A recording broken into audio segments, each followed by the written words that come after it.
Several years ago, local business owner Stephen Branfman saw an old mill and decided that it had the potential to be much more.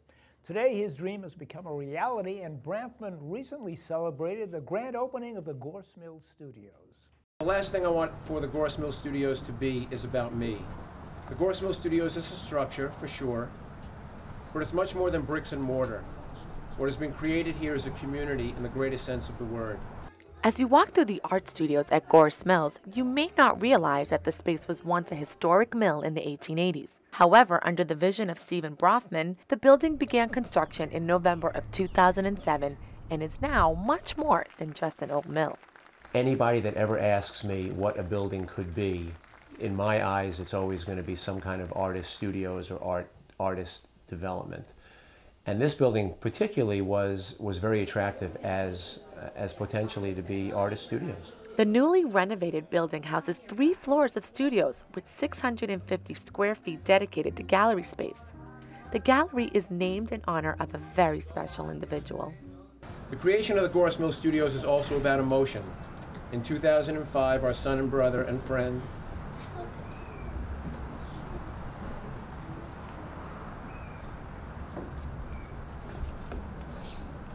Jared, passed away after a 2.5-year battle with cancer. He was 23 years old. He was an athlete, a league champion in wrestling, track, and soccer. Jared was a scholar of art history, Hispanic culture, and was fluent in Spanish. He was an artist of extraordinary ability and passion. Both he and Adam spent many hours here in my studio, and when Jared was on medical leave from art school, he and I worked here side by side in this building. It's the last studio in which he worked.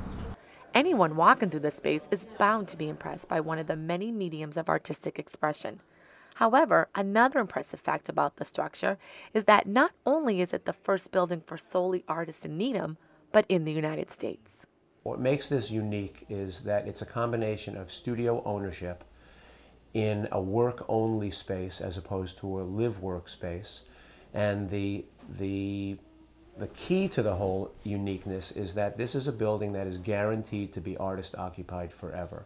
I'm here in one of the Gorse Mill Art Studios, and besides illustrators, they also have painters, sculptors, and jewelry makers, all feeding off of each other's talents. There really isn't a lot of opportunity in a community like this to visit artists working in their studios. You know, they're outside of the house and just come to one place and then we're here.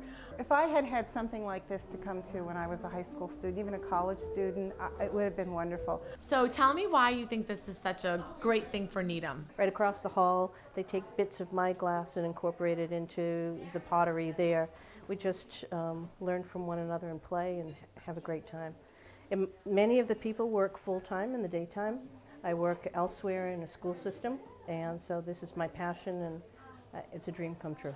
For more information about Gorse Mill Studios, you can visit their website at www.gorsemillstudios.com.